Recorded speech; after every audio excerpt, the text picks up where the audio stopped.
The police are outside Andrew Finch's house in Wichita, Kansas, even though Andrew has done nothing wrong. The SWAT team is there because Casey Viner, who lives in Ohio, lost a bet to Shane Gaskill, who also lives in Wichita, while playing Call of Duty. The bet is for a silly $1.50, but they get into a heated argument and Casey threatens Shane with swatting. But hold on, if Andrew Finch has nothing to do with Casey or Shane, why is the SWAT team at his house? Because Shane used to live there. Shane tries calling Casey's bluff by giving Casey an old address where he used to live.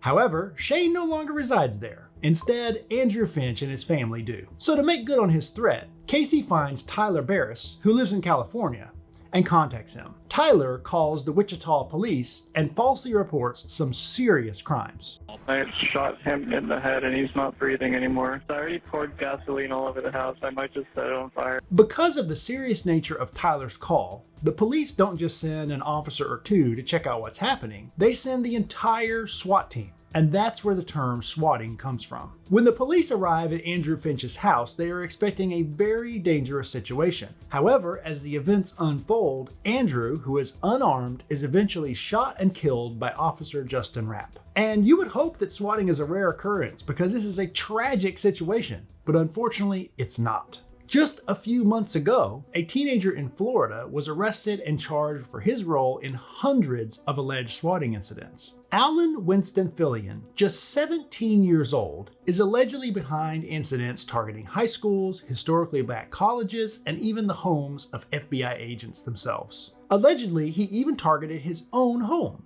Swatting has become a scourge on our society, and it is an appalling way to weaponize the police. So what can you do if this happens to you? The best case scenario is the police recognize right away that this is a hoax and they de-escalate the situation quickly. But it can still be a traumatic experience. 12-year-old gamer Peter Verardi, known to his more than 100,000 YouTube followers as Raleigh, was streaming his gameplay on the website when police came knocking.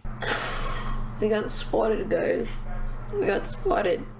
In many swatting cases, the culprit is never found. That's the case for a Milwaukee man who's been swatted at least 4 times. They don't care about any of that stuff. They just care about hurting people. But in the Finch case, the police get a lucky break. They're able to track down the swatters and they bring charges against all of them. Shane Gaskill, who gave his old address to Casey, pleads guilty to wire fraud in federal court in 2022 and is sentenced to 18 months in prison. Casey Viner, who paid Tyler Barris to do the actual swatting, is convicted of conspiracy and obstruction of justice. He serves 15 months in prison. Tyler Barris confessed to this swatting incident and a multitude of others, including making bomb threats to the FBI and the FCC. He is in federal prison until 2035.